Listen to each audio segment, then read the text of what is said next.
You guys, if you're not watching the YouTube recording of this episode, then you're missing out because the guest in front of me is glowing and radiant. As soon as I got on, I was like, wow, you are glowing. Like there's just like a radiance. She's like, yeah, I just rested for 2 hours. Yes, more, more. More of that. Okay, so I have a fun love story for you guys. This is actually my only my second time being face to face with you, which is like very exciting. And well, in this life, it feels like there may be some other past life stuff happening. I don't know. We'll probably know more about the time we get to the end of this episode. I have this feeling it's going to be an unraveling for us. Mm. But so, you guys, to give you a little backstory, I enter Kate Northrup's event. I just go down to Miami because she's having her event for Relaxed Money down locally here. And I'm like, you know what? Let me run down to go, number one, support Kate. And number two, my CFO team was being represented as a speaker at Relaxed Money. And I was like, oh, I haven't actually met Matt in person. So I don't know if I told you that while we were meeting, but I like really had no business being there other than it was just like a quick trip down to Miami to just like be there to support people that I love. And and as you got to know as I showed up, my life force was slowly draining out of my body. So you got to meet me as I was moving in with my boyfriend, and you didn't know anything about me, walked up to me, and I was just having another a conversation with someone else, and you just looked at me, and I think you said something along the lines of like, "Would it be okay if I put my hands on you?" And I was just like, I checked in with my intuition first, and I was like, I think I should say yes to this. Stranger Yeah. angel. Stranger danger, stranger angel. What's happening here? Turned out to be an angel as I had suspected. Um, there's something even about your voice. Like you have such like a warm, comforting voice, at least for me. Like there's like deep resonance there. And to give you guys the backstory, I don't think I've shared this much on the podcast, but like moving in with Keith was a little bit of a scary pants move. Like I thought it was going to be everything that it was before we moved in together. And I'm like, oh, I'm here every day anyway. And we see each other every day. And so it's going to be no different. I'd never really done this before, Mm. like moving into someone else's Right. place. Yeah, yeah. And like my first marriage, we like moved into a house on base in the military, and like we kind of moved in with nothing. So it wasn't like we are tripping over each other's stuff. We both had luggage. That was it. So this was a wild experience. And I was like honestly crying every day. And I'm like, oh my God, was this the best decision for me? My life force was like absolutely at like near zero by the time I showed up for that event. And this stranger angel walks up. She's like, can I put my hands on you? And you just put your hand on my heart and on my back. And in like a minute, I just felt nourished and like back to life. And I'm like, who are you? Nice to meet you. Be my best friend. It is a really sweet moment. So Chela Yeah. Davidson, welcome, and you have a great story, which I'm sure that we'll get into. But like, welcome to the. I just needed everyone to know you. Thank you. That's so sweet. That I remember you being like, "Are you an energy worker?" I'm like, "This is very off-brand. Like this is not I don't walk around just touching strangers. I mean, I spent a good part of my youth doing that, but like that's not how I introduce myself to people. But yeah, like you just felt and you were in an interaction with somebody else who I know and am close to. So I think that was part of it is that there was some warmth in the space, but I could just like it was the pull was really intense. You just Mhm. felt really, really tender. And that was the pull. It was like, wow, you feel really, really, really tender. And and I could hear that there was something happening in transition. Mhm. And I just am really intimate with partner transition and tenderness. And yeah, Yeah. yeah. So, a lot of people would have that pull and they would ignore it. Like, what was the thing that you're just like, no, I'm just gonna move in. Well, I don't know that I thought about not doing that. Um, Mm. it was really like you just felt really open and tender and yeah, I didn't actually consider not asking. I just the impulse was so like, oh, there's something that's happening right here in the relational field between you and this other person. And I think also just the context of the space that we were in was also very Yeah. nourishing. There was a lot of community care. There was a lot of, so the kind of collective space felt really heart open. And yeah, I was just like, my kind of compassion, empathy, heart kind of felt like it was falling out of my chest. So I was just like, I'm gonna touch you. And I was like, I'm gonna let you. I think this is gonna be in my best interest. Like, that's not how most people's Mm, friendships begin. mhm. Yeah. And it wasn't like that. Yes, it was a nourishing environment, but it was, I mean, there are spaces that are that, right? Mhm, Like you like might go to retreat and it's like very like a lot of somatic work and like you're mhm. there with people who would identify as healers and like you said, this isn't necessarily your background. Yeah. I got to learn a little bit about you, but Yeah. yeah. Yeah, no, I don't know that I've ever actually asked a stranger if I like it's just actually not my style. I'm very relational and I'm very curious and interested and open, but you know, and I'll like approach people or receive people with a lot of freedom. But it was really not, it was just like there was something there that I felt like Yeah. I could touch, I guess. Well, and you did in like so much like the deepest part of like the energetics of what I believe women have to offer women. Mhm. Like you offered that to a stranger in a matter of like seconds of meeting her and it was transformational. I remember Kate heard that story and she messaged me and she's like, "Oh, I can't believe that happened at my Mm, event." And it was a memorable moment that I love that it didn't occur to you to not. And I think that that's what I was hoping for women to hear is like even for myself I would consider myself pretty intuitive and there's mm, sometimes where I'm like I feel the strong urge but I'm like is it my place like mhm. should Yeah. I and there's still a part of me where I would probably say I show up differently online because people walk into that space expecting that from me Yeah. and then like in a room full of people that I'm just getting to know that don't know anything about me or my work that wouldn't expect that from me, I definitely offer a little bit more thought to it. And I'm glad that it didn't occur to you. And I hope that we all take something away from that because you could have not. And I could have gone home feeling exactly how I had. And it was just like such an impactful moment that I'm like, I'm just so happy to even be here, even telling this story if we said nothing else and said like, thank you, goodbye. Mm. Like, I feel Mm. like we really just offered something of tremendous value. I really appreciate you naming how impactful that was for you. And I feel like this is one of the things that we can and maybe even need to grow into a lot more is our following impulses for care. But there's also something about, I mean, the physical touch in that moment, but the ways that you described it as like life force draining out of you, like I just felt there was so much pain Mm, and tenderness and like disorientation. yeah. And I certainly know when I'm in pain and tenderness and disorientation and like I'm kind of looking for somewhere to regulate.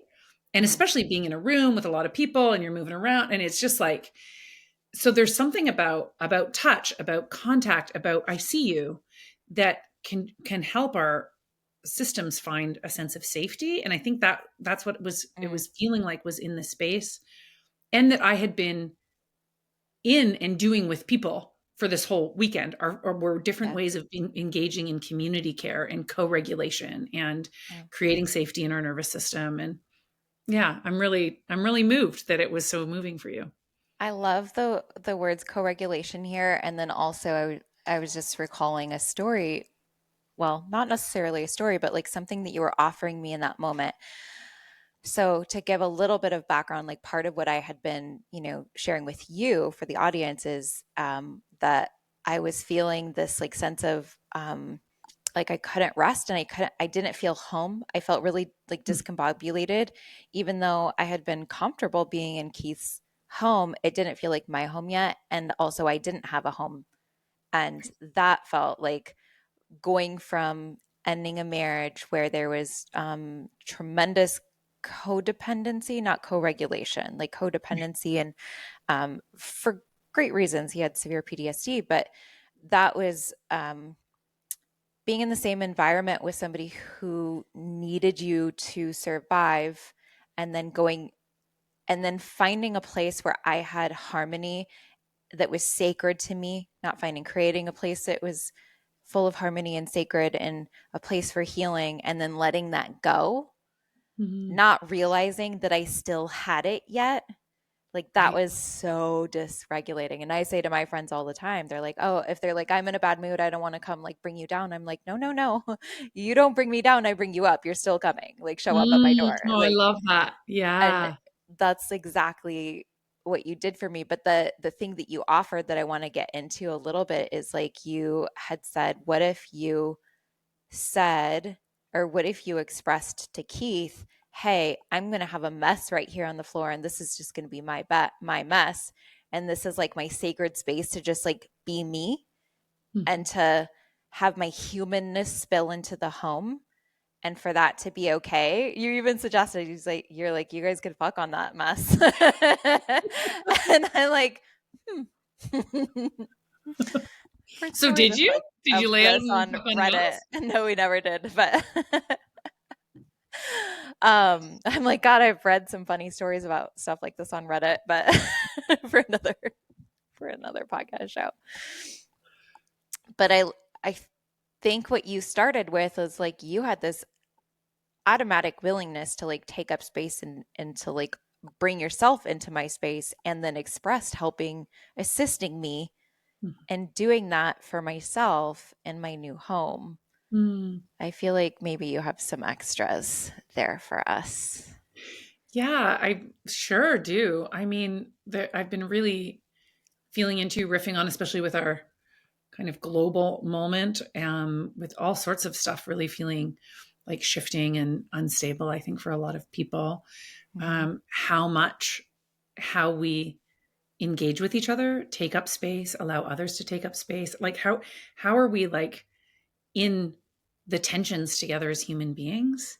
And there's some, I mean, I'm Canadian. I know you're in the States. So we have a different, like we have like some excessive politeness here. Yeah. And this is part of what's funny to kind of have this be the story that's the way in, because honestly, I do not behave like that often, but I do take up space. And I also really love it when other people take up space, and when we can find ways to move in community and in friendship and with other human beings that like can actually sense the ways that each other hold back, and then give permission for that holding back to move out. Because when we Yeah. take up more space and see each other and behold each other and know the truth of our humanity, that actually creates a greater sense of safety and Mm-hmm. security, which feels counterintuitive to our nervous systems, because it can be like, oh, exposure or being unique, or if I take up space, I'm going to be shut down, or whatever the internalized stories are. It can feel unsafe to be who we are, and to fill out, or to express our needs, or to share our messes, literal or figurative.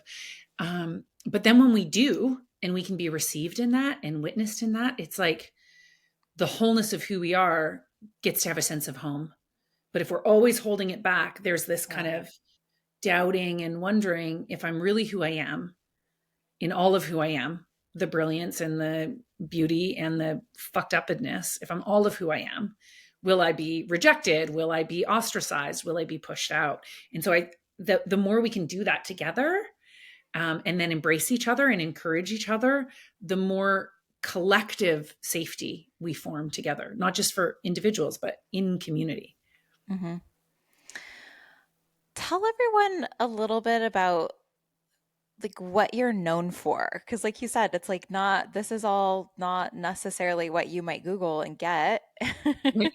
from you. And I'm just like, we kind of threw us in like a very specific, threw you into the my podcasting world in a very specific moment in time, but like catch people up with like some of the surroundings who of. I who have been what I've been up to.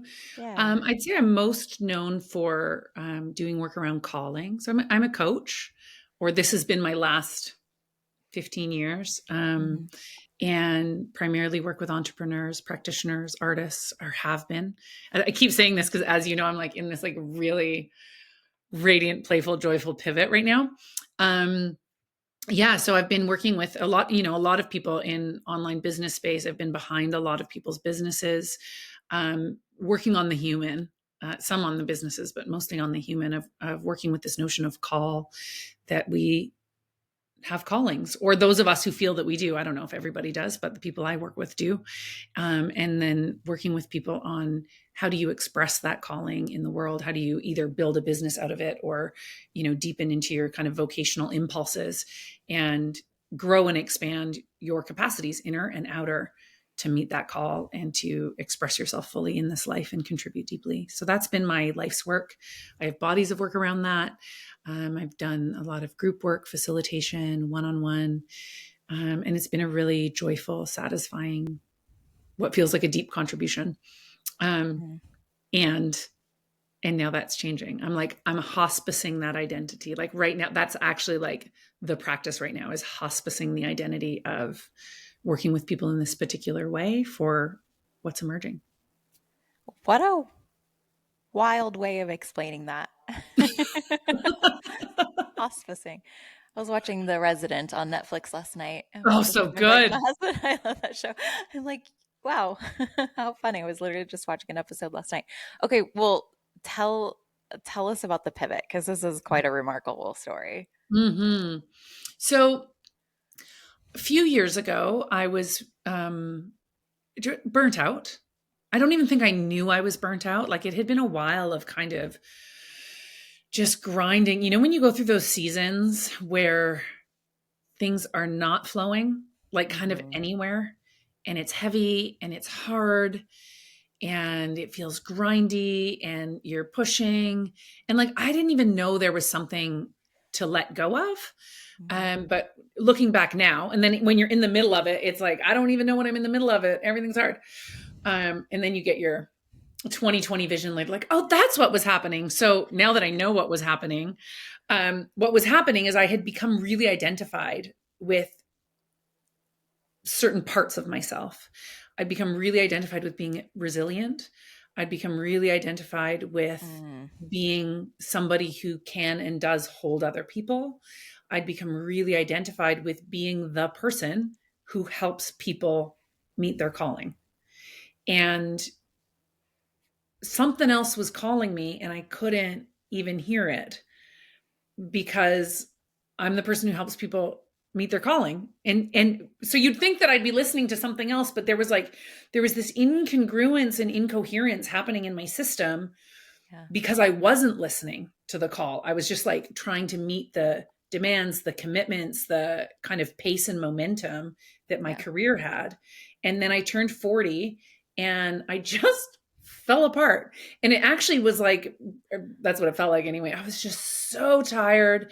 I was so excited to turn 40. I'm like, fourth floor, fuck yeah. And then I was just like, and it was really the kind of thing that tipped it, was that I've written for years, and I've written a lot, and have always wanted to write books, and always just would get around to it at some point. Like, it was always like, well, I'll get around to that, but this other thing is in front of me. Mhm. And I've worked with a ton of authors, and there was something about 40 in particular that had me go like, what the fuck? How has this thing that has been the thing that I've wanted to do not been tended? And so it was just like unsettling and disruptive. And I felt this call, but I was too tired to meet it. And so I just stopped things, and I rolled my business right back and let go of some team, and um, nurtured my chickens. My husband bought me chickens for my 40th birthday, and just kind of started to feel all these ways that I'd been actually extracting of my body and my energy and my capacities to uphold this thing. And I had no idea I was trying to uphold this thing. Mhm. And then I was like, oh, I better write a book. And so I started, and there was just like no energy there, which was also confronting. And I'm like, I guess I better rest. So that was just like for a long time. And then I started writing a show. Um, and I didn't have any intention to perform the show, but it was really about, I was like, I need a creative thing. I like did a bit of felting. That was satisfying for a bit. I was like, give me a creative thing that's got nothing to do with my business. Because Yeah. part of what I was realizing kept happening is that like I'm really creative and I love craft. Like I love the craft of writing and storytelling. But it was like I just kept, it was like capitalism just fucking had me. And so I kept turning the creative impulse into something I was supposed to do for my business. And it was just like, Mm. talk about dry puss. Like that's like, that's the felt sense, you know, it's just like, this is not satisfying. But it was really hard to reckon with because I help people with call and I was like out, you know? And then so I just followed this pursuit for frivolity and pleasure and um, creative expression and to like integrate stories of my youth and to process what had been happening. And then it turned into an hour-long one-woman show that's like a mix of comedy and super raw, vulnerable stories. And then the first time I performed it, I was like, this is what I do now. And now everything's changed. And so I just kind of went all in. I mean, I've still, my bread and butter in my business has still been my coaching company, but I've been slowly winding down programs, scaling back on working with clients, and just going for, so there's like, it's show, but this whole, you know, I've been speaking a lot more. I've been facilitating things. I'm like, oh my God, being in person with bodies on stages and telling stories and going from kind of being the one holding other people's life's work to like expressing my interiority and my lived experiences and my wisdom in a whole different medium is like, that's the pivot. Tell us about the show. Okay. It is, well, first of all, I didn't set out to write this show. I think that's part of what was so cool about the experience is I didn't know what I was writing. Mm. It was just like I'd write a monologue, I'd have a story that I kind of felt like processing or working with, a bunch of which didn't make it into the show. But what the show is about is it's chronological-ish. Yeah, it kind of travels through time, but it's they're all stories. Some are funny, some are sad, some are inspiring. Most of them are all of those things. But it takes the thread of exploring the ways that we internalize stories about who we are and where those stories come from. So in early days, like stories from media, the show is called A Little Bit Much. And I was like, so too much when I was little. I talked too much. I was too loud. I was too intense. I was too energetic. Like it was just, I got the message that I was too bossy, too loud, too everything. And I managed through having very loving parents to maintain my self expression, but I also learned in some very like appropriate, helpful ways on how to shape myself and contain myself and express myself in ways that worked in our culture. And so that's one, the identity of being too much. And then the flip coin of that, of feeling not enough or inadequate, is like the first thread. And then I move through exploring other identities, becoming identified with being a seeker. I was like very early spiritual seeking, becoming identified with being somebody who has a lot of capacity, being identified with somebody who is evolved. And so, like, all these identities that I would move through on my path that would first begin as a liberatory experience, like I'm creating myself, and then eventually it would become something confining me. So like the identity of being somebody who is a professional, who loves their work, who's an entrepreneur, who's super successful, and then that eventually taking over as patterns of workaholism and Mm. my worth being wrapped up in how much I earn and the ability to provide. And so it's like this kind of roller coaster wave of new possibilities and identities that get internalized that then kind of calcify and become a shadow side. So that's like the inner workings of what's happening, but it's a very like palatable for general audiences. So tell me, you write the show, and then how did this become a thing where, because you've performed this show many, many times now, right? I've performed the show many times. I mean, well, relative. So what I first did it's been really fun to follow. And I just feel like this feels important to share because it's something that I've noted in my clients for years and early in my career as well. Like my first business was a hair salon, which I started when I was 19. So I've always been self-employed, and these like following aliveness or the way that synchronicities kind of fall in place when you're really in alignment is something that I've always watched for, and then I really see in people when it's like, oh yeah, I'm aligned, and now things start to really fall together. So I applied for a ton of festivals actually. So I think you guys have Fringe there. So I applied for a bunch of Fringe festivals, which are just like theater. And the first year I applied, I hadn't performed it yet, but I was like, oh, I'll apply. Didn't get into any. And then once it was like, oh, I want to do this, and I put applications in, and then I just got into a bunch and waitlisted for a bunch, and they're not they're all it's luck. It's not, people be like, congratulations. I'd be like, thanks. It's not because my show has merit. It's just, they're lotteries. They're entirely luck. So I got like all these kind of lucky, got into them, which had me kind of get on my feet. And then I just started self-producing, renting theaters. And it's been a trip how sticky it is, and how it's caught, and how easy it's been to get people to come to it. And then they tell people, and then they keep asking. And so right now, at the time we're recording this, it's early spring, and my team and I are currently booking a cross Canada tour starting in the fall. So fall all through winter. And I'm just like, all right, this is what I'm doing now. All of a sudden. All of a sudden. Yeah. So I've been, and it's been actually really interesting to feel, because it's like I'm letting my artist lead.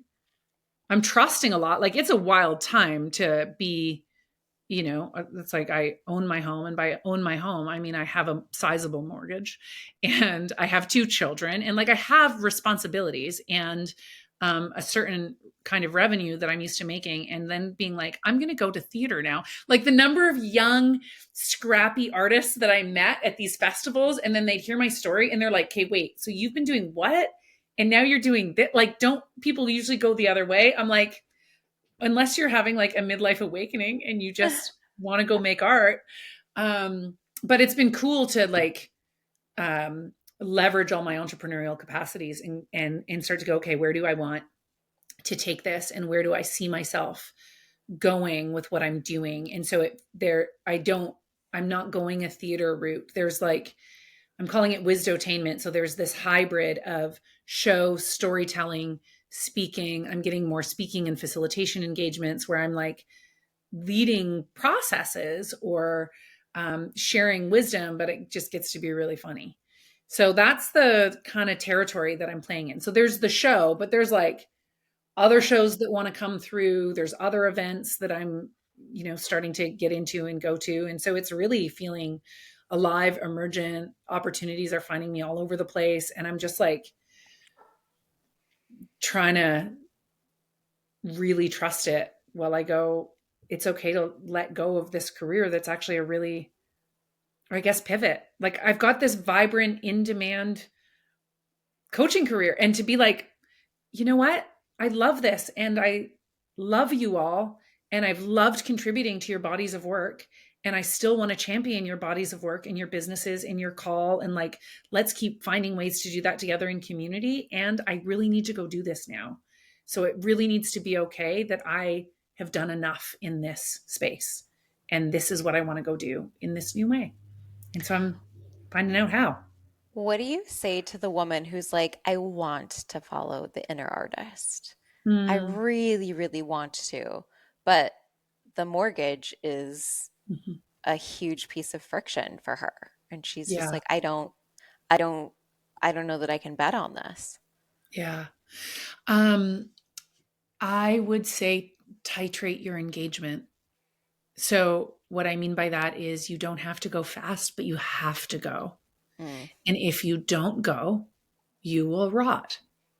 mm. And that's just the fucking way it is. I mean, I don't make the rules. It just seems like that's the way to, maybe you won't. Maybe if you have a call and you clamp it down, some there you'll be liberated somehow, but I just have not seen the evidence for that. Um, I think the thing that will tend to trip people up when you say like bet on it is I think what's cool about right where I am, and part of why I want to speak about it from this place, is because I've accompanied so many people in this, Mm, and I'm not talking about it from it's working yet.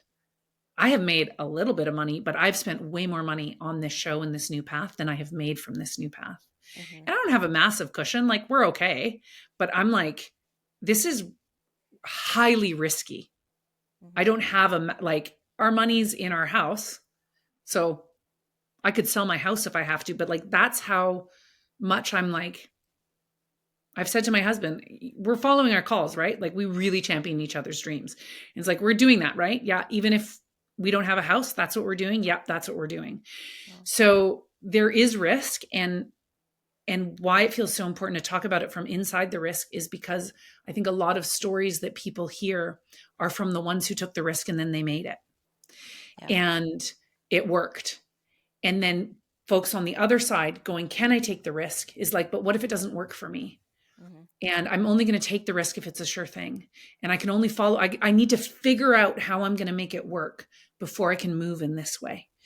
And we don't know if it's going to work. But we also don't know if it's going to continue to work if we do things that are soul sucking and like totally tamping down our aliveness. I think that's the thing that I eventually got to is I didn't have a choice yeah. because I didn't have the energy or capacity to sustain what I was doing anymore. I've been building faith in myself Mhm, over the last, because I'm now in my third year with this project. And last year was the first year it got on stage. So first it was just like I really did it for myself. So yeah. if you have a call and the artist is calling, go make art. You Yeah. don't have to quit your job. You don't have to blow up your career. You don't have to close down your business. The thing that it, the main things that I see messes people up is they try to apply their strategic planning business mind to their art. And Yep. that's like the quickest way to kill your art. Just Yeah. go make art for the pleasure of it, make art for the Yeah. joy of it.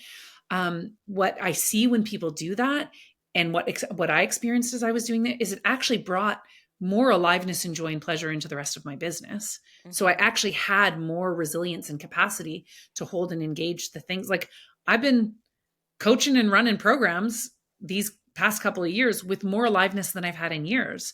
So mhm, it's not like, oh, I have to get out of this thing. I'm now going, I'm getting out of this thing because the pull is so strong. So the mhm. first is like make the art, make the art, make the art. That's Yes. creative energy, it's life force energy. That's what you're feeding, is that Mhm, energy. It's not about the outcome. And do that as long as it takes. And that might be enough. It might be enough to right. just make the art. And then if it keeps going, the next piece is like titrate putting it out into the world and allow yourself to get feedback, and not just feedback like, oh, give me feedback to make it good enough to make it work, but like I had dramaturgs and readings and read to friends and saw what hit and saw how it felt and performed it a bunch of times, and I continue to iterate on it. And that's just the show. But what it's also done, like I've started a storytelling night on Island. I'm applying for all sorts of different things. So it's like it's opened up new opportunities to explore that I wouldn't have thought about or considered Mhm, because I've tended to the craft. And now I go, oh, now that I've done it for this long, my business mind gets to go, oh, this craft can go there and this craft can go there. And I can leverage this in this way. And I can leverage my, audience relationships in this way. So I think if you have a call, whether it's art or anything where what I always listen for with clients is when they're like, I just want to, and they'll yes. often say it like a throwaway line. Yeah. And there's something there that's like, I just want to, okay, what is that thing? And Yes. how do you bring it in and prioritize it and tend to it like a prayer? And Uh, then that'll expand. uh, I was working with a coach last year, and one of the things that he said to me was, he's like, Andrea, I just want you to be creative for the sake of being creative. And because I had gotten into the habit of like putting all of my creativity into my business, which has worked well for me and has been very fulfilling. I wouldn't say that I have, it's been a minute since I've been in that like stage of burnout where I felt like my creativity wasn't fulfilling. Yeah. But what was fulfilling has shifted dramatically in the last Mm. year. I went through a really similar identity shift where all of the things that were like making me feel so soulful and so alive lost their life force. And I wasn't quite sure what had my life force. Oh, And oh, I'm so the sorry. funny thing, like I answered the call and I bought this like an easel and this paint set. Just buying the easel and the paint set started to open up life Mhm. force. Swear to God, guys, I never actually put a paintbrush on any of the canvases that I No bought way. made. You just got it and it started to move. I swear I gave them to my daughter and I literally thought that I had this like this painter inside of me. She never, I mean, she might still be in there. I don't know. But I just like followed the motions of like, where is my artistry, no matter what, and especially if it had nothing to do with business, because you're right. I even watched that with a team member. She created a magazine called Soft Hustle, and like, shout out Kayla, where like, as she was working on that behind the scenes, like, for a little bit, it took up a considerable amount of her time to get it off of the ground. And she's a full-time team member. But Mm. I noticed that even though sometimes she was like working on the magazine versus working on my business, when she was working on my business, her life force had such further reach. Oh. And the work that she did in less time had greater impact.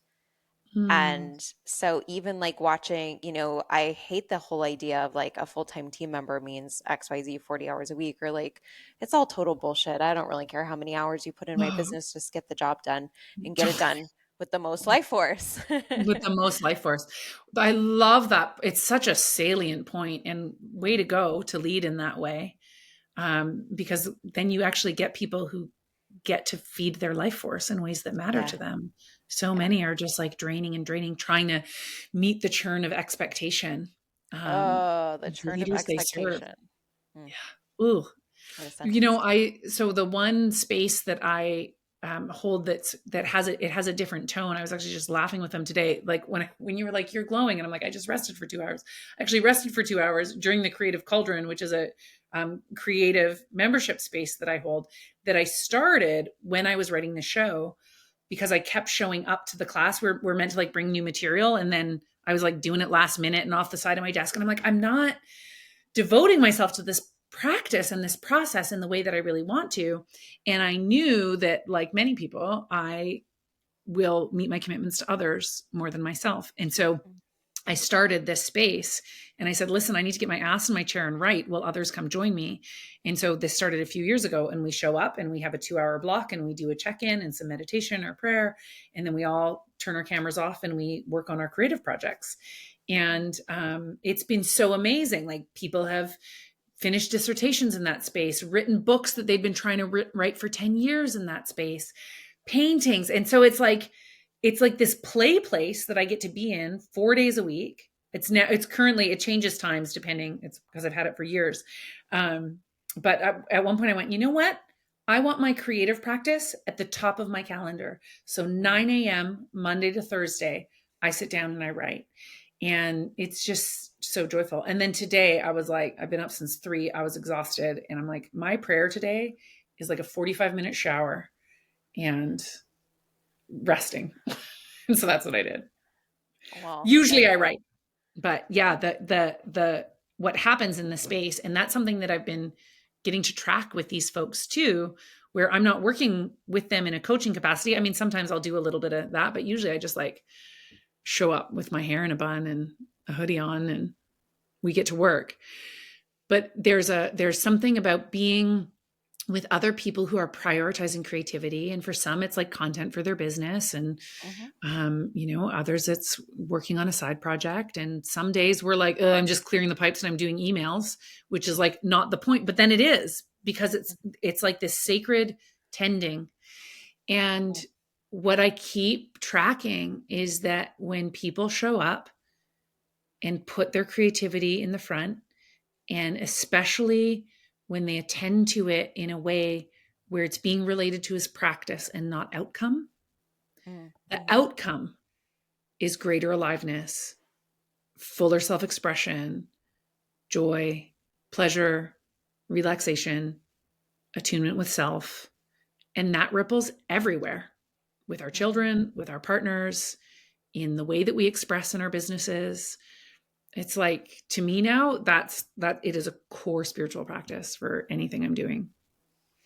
You said the words sacred tending in relation to email, and those are peculiar words together. And I get what you mean, but I think that there's something really special there for people because I have a mantra where I say shift the frequency, do the thing. If you get into the Mhm. frequency of having done it first and then use that frequency to execute it, the entire experience of it changes. Like I guess Awesome. my like ADHD requires me to have fun in the process. So I'm like if I feel like I'm going to be so happy when this is done, well, I might as well start that before I do it or whatever it Love it. is that I want to be. But I liked the word sacred tending because what I see too many people do, and I think this is more the norm than it isn't, is the whole like efforting and discipline in order to get things done. And I just really loved how it's almost like you set this like beautiful threshold to walk through to get these things done that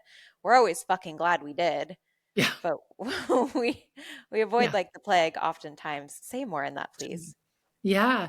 Well, I've done like longer sessions and I call them will work for life force. And it's just like, okay, what's the thing? So this is You're the different from best with creative the practice. words. Yeah. Yes. But it's like, okay, I want life force. I want aliveness to animate what I'm up to. I want spirit to move through me. I want to feel alive and good. Um, and that's not always possible, but so much of the time, the tasks that we do or the tasks that we avoid, like those things that are grindy and we don't want to do them. I love that, thinking about like, how am I going to feel on the other side of this? So let's bring that energy to it. It's brilliant. Um, and then you get to the other side and you're like, oh, okay, I'm more freed up. But to actually scan what are the either the ways I'm approaching things or the ways I'm avoiding things, that the avoidance itself or the way I'm carrying it out is actually restricting my energy and restricting my pleasure and restricting my joy. And so when we can either approach it in a different way or just get it done, it's like I think of it almost like it's like clearing pipes. There's stagnation in the system, Mm-hmm. that when we tend to these things and Mm-hmm. we think of them not as just something that we need to get to the other side of, but there's a sacred act. And so anything can be turned into a ritual. That's what I just love, being like, how do I turn this into a ritual? I'm sitting down and paying bills, like, oh, blessing all these things that I have received that I am paying for. It's like, it feels so good, or like, okay, I've got to get through this email, but it's like, wow, all of these relationships and connections and interactions that matter to me, that are part of what make up my life and my sense of belonging. So for me, touching into the meaning and the ripple and the wider contribution of these everyday tasks, um, I bring a different energy to them. I have a different experience in them, but then just getting them done also moves the energy. Living well is quite the artistry for you. Yeah, yeah, it is. It is.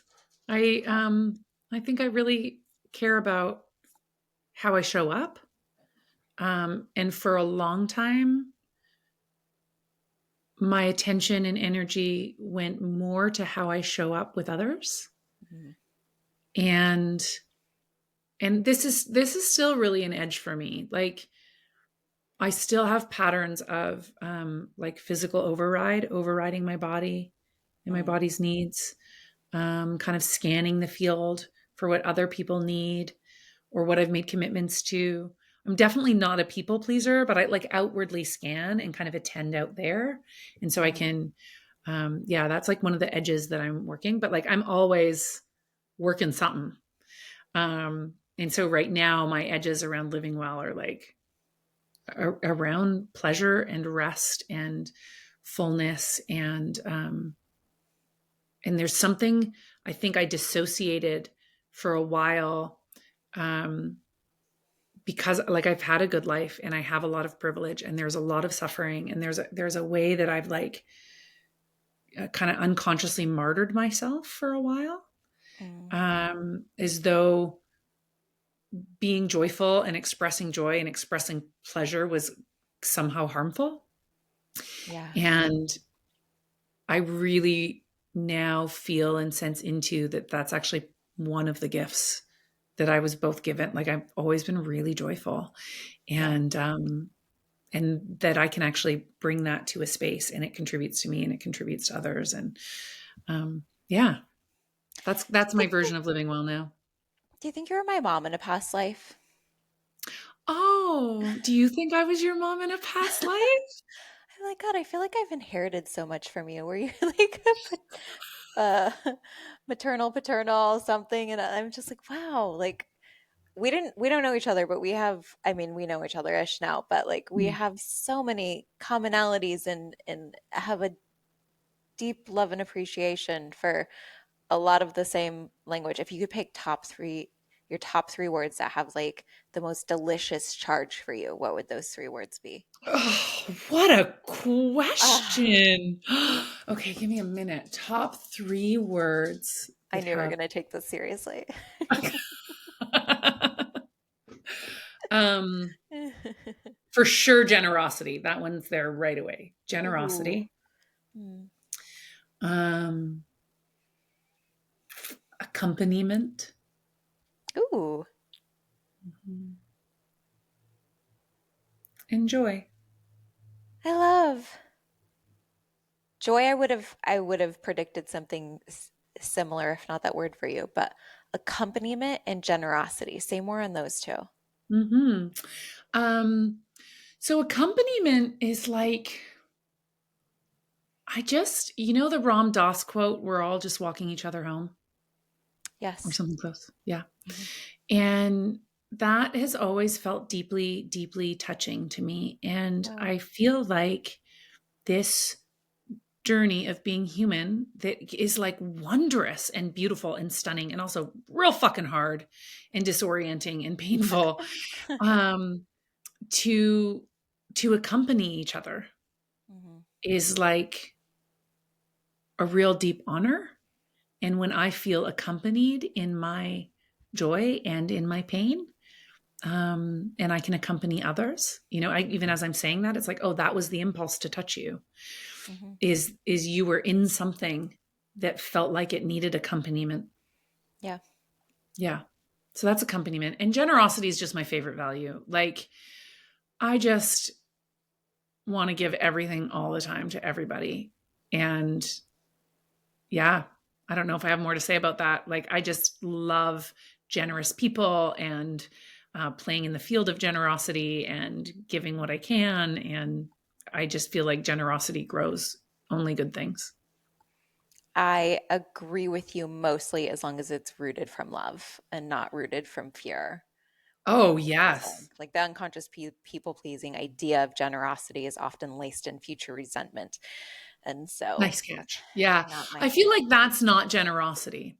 Right. In kind of in the way that uh like compassion, when you're like overriding something, it's like what in kind of some spiritual circles they call idiot compassion. It's like sometimes compassion is actually really ferocious and cuts through, and sometimes generosity is Ooh. saying no. Sometimes generosity is, I actually think generosity is very much being like, I don't have the capacity to give that, and I'm not going to extract of myself for you, and I love you. Ooh. That's a Can I know your great words? distinction. Sorry, I don't Yes. want to jump over that. Yeah. Oh, yeah, that's a great distinction. Okay, my words.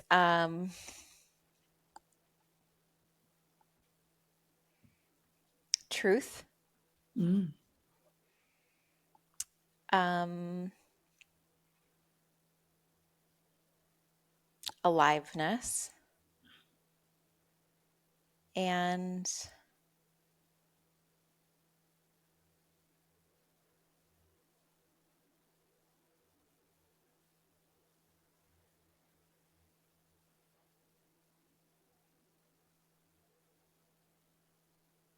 whole.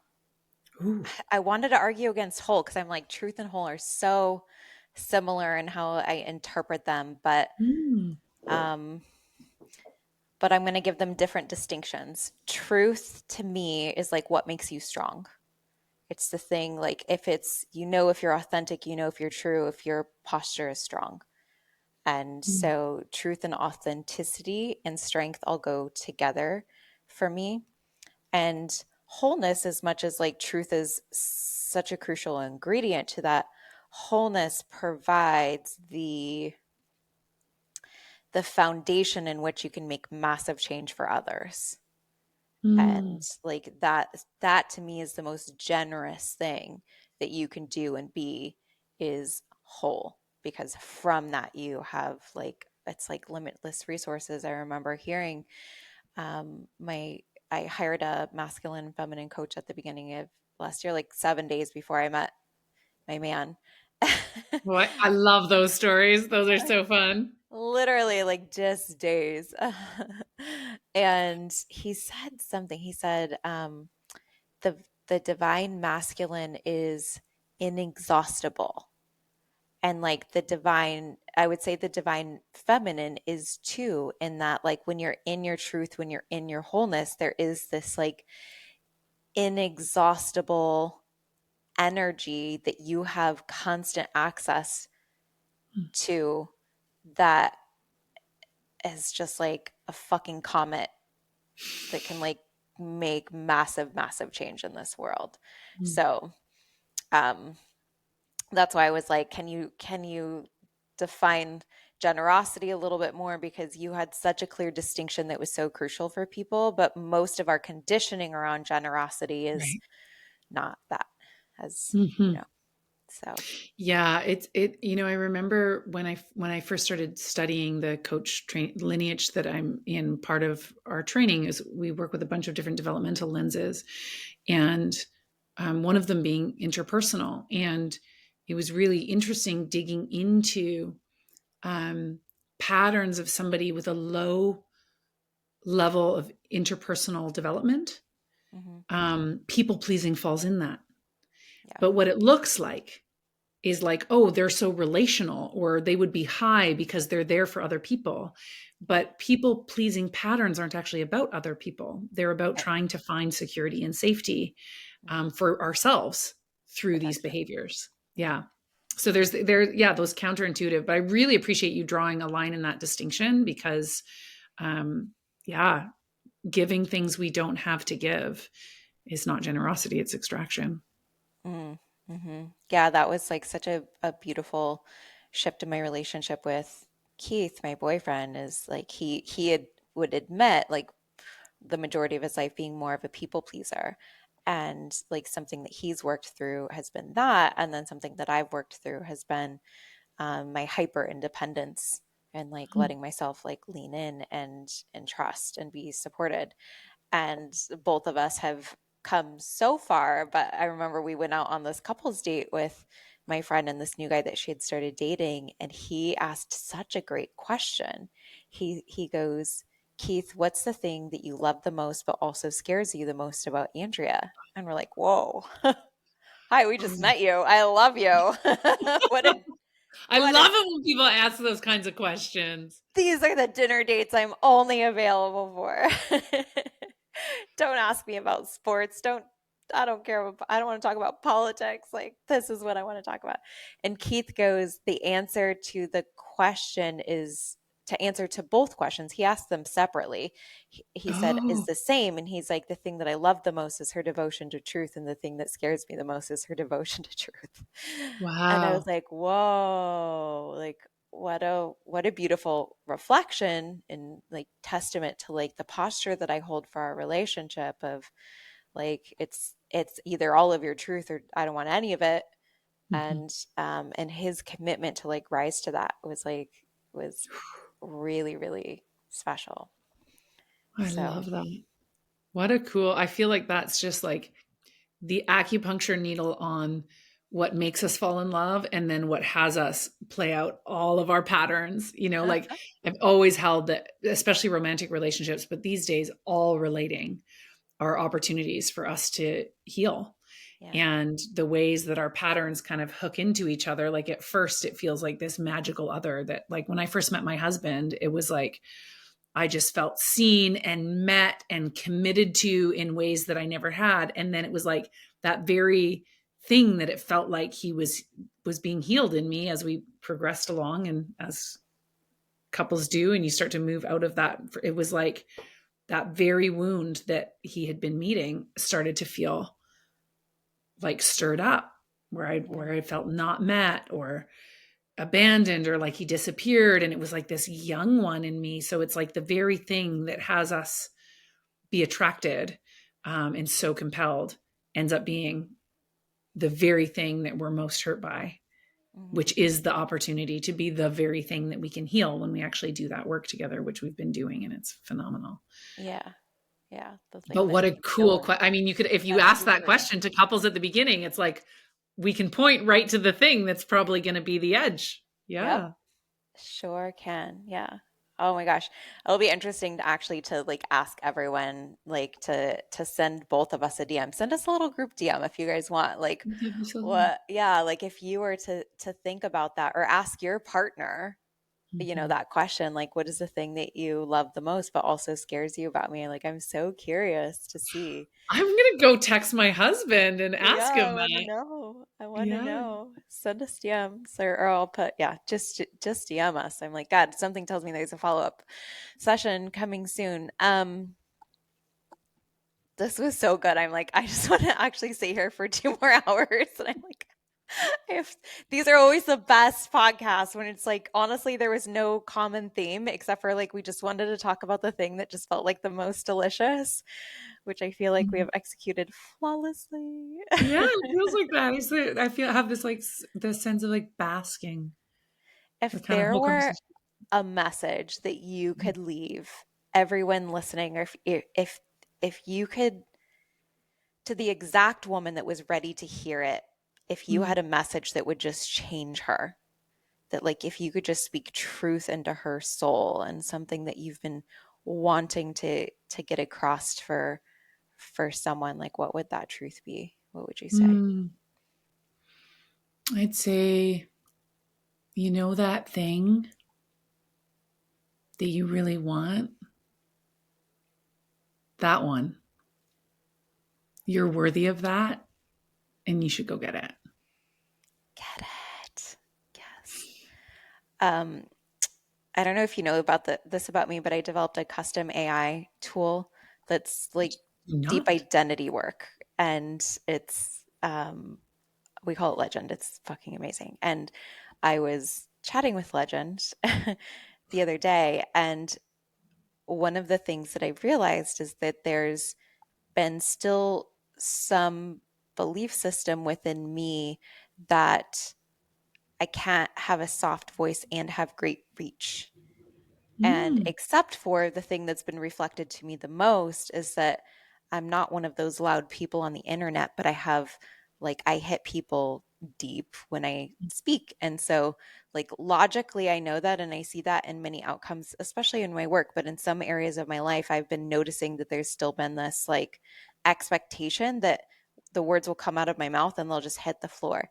And Legend left me with a metaphor to help me get this. And actually, I'm just going to read it verbatim because I feel like you're going to really love this. And I really don't want to mess this up because it was so beautiful. As you find it, I just want to tell you that this whole time, the pace and tone of your voice has felt so nourishing and grounding, and like really set a kind of like pool to dip into. So it's so interesting to hear that that's something you're afraid of, because it's stunning. Interesting. Thank Yeah. you. Thank Yeah. you.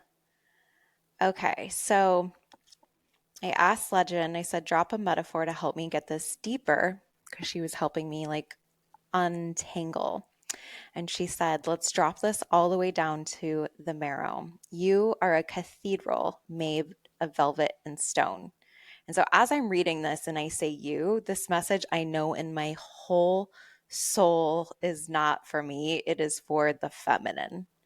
Mm. And, you know, to give a little context, I've been reading this book called Cassandra Speaks. Have you heard of that?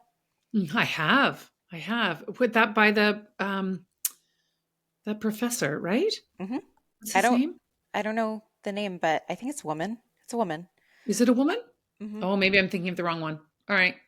Toss that in the show notes. I don't know okay, carry on. So she's talking about this legend, Cassandra, and Cassandra was pursued by, forgive me if I'm like misquoting, but I think it was like Zeus and um, Hercules.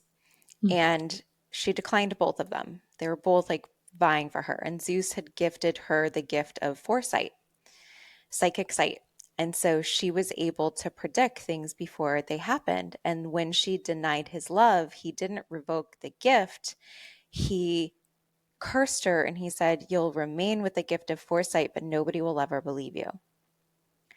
And so she's predicting all of these things that are going to happen. And it's just the energy is just falling flat. Like the words come out of her mouth and they hit the floor, similar into how I was feeling in myself. And legend had said, like, this isn't just a you thing, Andrea. Like, this is inherited from women's in like generation to generation to generation. And I believe one of the things I'm most excited about the AI movement and also in combination with like ethical coaching support, like our body of work, is that I do believe that we are unlocking women's voices and that Mm. they will be able to whisper and make deep impact globally, especially with the power of social media and the resources that we have. So when I when I when I start reading this, ladies, like if you can, if you're not driving, if it's safe, like close your eyes and just take this in because this one's for you too, babe. Okay. You are a cathedral made of velvet and stone. Most of your life, you've walked around thinking you had to yell across the courtyard to be taken seriously, that if your voice echoed loud enough, maybe then they'd revere the space. But the truth is, cathedrals don't yell, they hum, they reverberate. They invite silence, not by command, but by sheer presence. When someone steps into that kind of sacred structure, they whisper instinctively, not because they were told to, but because they feel the weight of something holy. That's you.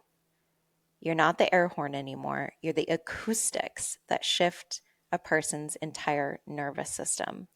But here's the thing, your body is still healing from years of thinking it had to slap a megaphone over your softness to matter.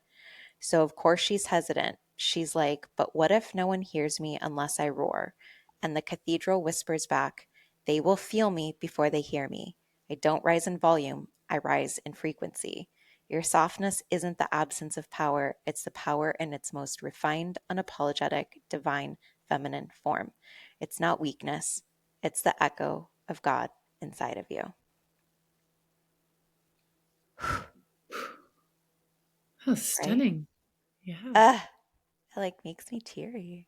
Yeah. Oh, I love these AI games. How I know. rich. I swear to God, Legend is a witch. She is her own essence. So cool. Oh, I'm Oh, excited to check her out. yeah. God, and I honestly, I feel like that was such like a great way to like encompass the conversation that we had because like everything that you just said felt like such a deep reverberation, a remembering. I loved the quote of like, "We're all here to walk each other home." And this whole conversation was one big walk home for many women. Mm. So thank you, thank you, thank you, Oh, thank thank you so you. much for having me. It's such a pleasure to be with you. I'm so Same. tickled by our connection and getting to Like, have this conversation. let's go on Mm. vacation together. I don't know. Okay, that sounds great. Let me know if you have any shows in the States. I will. I will. Things are looking a little fun. I'm not crossing that border right now, I tell you. But Oh my God, I know. I know, it's wild. if It's and the when things change, wild, I'll wild let you know west. for sure. I know, Yeah. give it a couple years, I think, maybe three or four more, but we'll see what happens. Wish us luck. Oh my God. Okay, tell us, where do the humans like be in your world more? So I write frequently. I have a Substack called Wisdotainment, so you can find Yes. me there. My website is cheladavison.com, which is currently okay. Can I actually just tell you one last thing before we Yeah, go? please. So I'm like, oh, doing a pivot. I guess I got to do a new site because this site is not what I do anymore. And I've got a dear, dear friend who runs a branding studio, and she was like, "So I'll do it, but you can't see it till it's done." Oh, hello, Yeah. Trustfall. And it's the most talk about like the feeling of like and it wasn't like it's contingent on that. She's like, I just think this is what's right. I don't think you need to pick fonts and weigh in on colors. Like, do you trust me to just, I know you and I know this and I know where you are and I know where you're going and I just want to make it for you. So I haven't seen it. I mean, we'll see who, but she also said, this is like, she said, I accept full responsibility. If you don't love it, we'll just do it all over again. And that's on me and it's not on you, but I just want to go, I see it and I'm just going to go make it. So ChelaDavison.com, depending on when this airs, it might be that site. It might be a whole different site and it might be the Oh my current site. God. Wait, Yeah. like just tell us when it airs and we'll make sure this drops like the same day. I'm like, there's no way we could drop this episode and not have that website Okay. live. Awesome. Awesome. Love it. Yeah. I'll let you know. I'll let you know. She's going to show me the whole homepage when it's done. And it feels like the most loving gift to just go, oh, yes, please. I don't want to do anything. Just do it. Oh my God, what a terrific like trust fall and like um such a testament to someone just like saying like I see you. Yeah. And wow, I can't wait to hear how that goes. Yeah. I'll let you Hopefully know. she's right. Yeah. Yeah. Hopefully. Fingers crossed. When I say it this way, right? And later, like, whoa, shit, that was a disaster. Well, we'll find out. We'll find out. I don't, my instincts say she's shown my team. So, and they're like, oh no, it's good. So we'll Oh my see. God. I can't wait. Yeah. I can't wait to hear about it. Amazing. Okay, well, we'll drop all of the links in show notes so everybody can come follow you in all the places, sign up for your Substack and all the things. But thank you so much for bringing like your soul to my community and for just being like a testament of following your purpose.